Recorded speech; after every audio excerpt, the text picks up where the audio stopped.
la sentez l'odeur au niveau du calbar? Vous la sentez l'odeur de la douille? Et oui les gars, je pense que demain, le Real Madrid va affronter Manchester City pour notre plus grand désarroi, pour le plus grand bonheur des supporters, enfin des fans, des amoureux du football, mais pour les supporters du Real, c'est pas une bonne chose. Je pense que le Real Madrid affronte le Manchester City pour les sixièmes de finale. On n'est même pas en huitième de finale qu'on va déjà se taper l'ancien tenant en titre. C'est fou. Donc voilà, j'espère que le Real, d'entrée, hein, je le dis cash, j'espère que le Real va affronter Celtic. Celtic, ça fait vraiment un match de 16 de finale. On commence ses jeux à l'extérieur, on finit à domicile chez nous, au Santiago Bernabéu. Là, c'est tranquille. Mais si c'est pour affronter City, là, avec leurs recrues, les Marmouches, le défenseur, nouveau défenseur central, là, s'ils recrutent encore, on sait jamais ce qui peut nous attendre.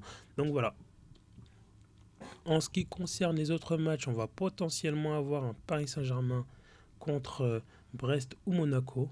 Donc pour le PSG, c'est un merveilleux tirage au sort. Je pense que ce soit Monaco ou Brest, le PSG montre en Ligue 1, pardon, qu'en général contre les clubs français, il n'y a pas trop de stress, surtout qu'en plus ils commencent à l'extérieur pour finir au Parc des Princes. Je pense que pour le Paris Saint-Germain, ça va passer tranquille, mais malheureusement pour eux, s'ils passent ce barrage, donc face à Brest ou Monaco, ils affronteront soit Liverpool ou soit le Bayern ou soit le Barça, pardon.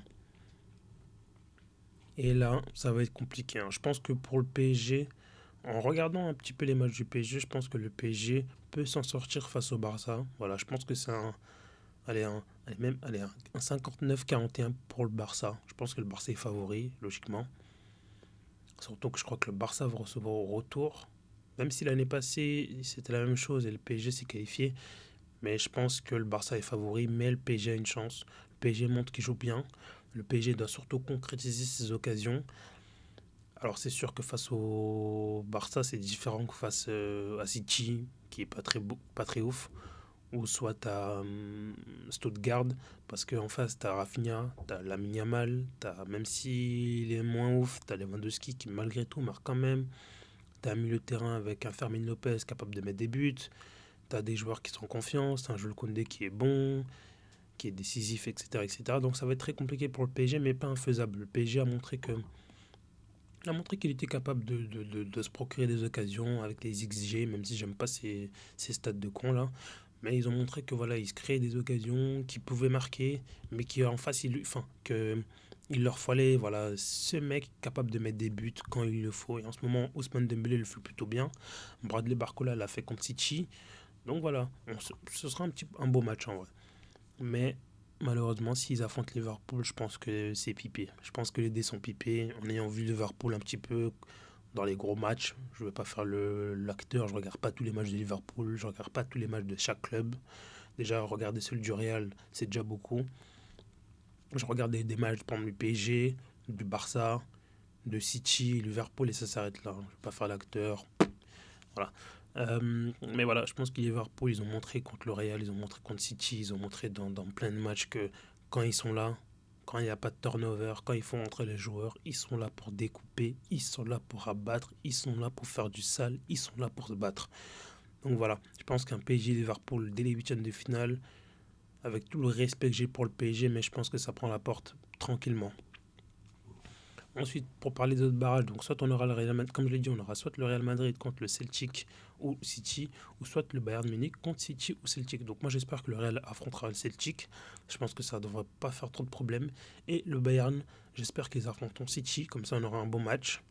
Et en tant que spectateur neutre, on pourra prendre du plaisir sur ces sixièmes de finale. Et du coup, le Real Madrid affrontera soit le Bayern Leverkusen ou soit l'Atlético Madrid pour les huitièmes de finale. Donc je trouve que c'est plutôt abordable. Il faudra voir, mais normalement c'est plutôt abordable. Et si je dis pas de bêtises, pour les potentiels quarts de finale, si le Real arrive à passer déjà le Celtic ou City et qu'en huitième ils arrivent à passer l'Atlético ou Leverkusen, ce sera l'Inter ou Arsenal. Donc je trouve que le Real est du beau côté. Et voilà, le Real, normalement, si je dis pas de conneries, ne pourra pas tomber contre Liverpool, contre le Barça, contre le PSG. Voilà, c'est les trois gros. Donc voilà, je pense que c'est une bonne chose pour le Real Madrid. Encore faut-il passer les huitièmes et les 16e, je croise les doigts. Donc voilà, donc le tirage aura lieu demain à midi, je crois. Donc je ferai un petit débrief des tirages, de ce qui va se passer. Je donnerai un petit peu mon pronostic aussi. J'espère que cette vidéo vous aura plu. N'hésitez pas à lâcher un petit like, un petit commentaire et à vous abonner. Ça donne de la force, ça fait plaisir. Bonne soirée à vous ou bonne journée à vous. Bye bye.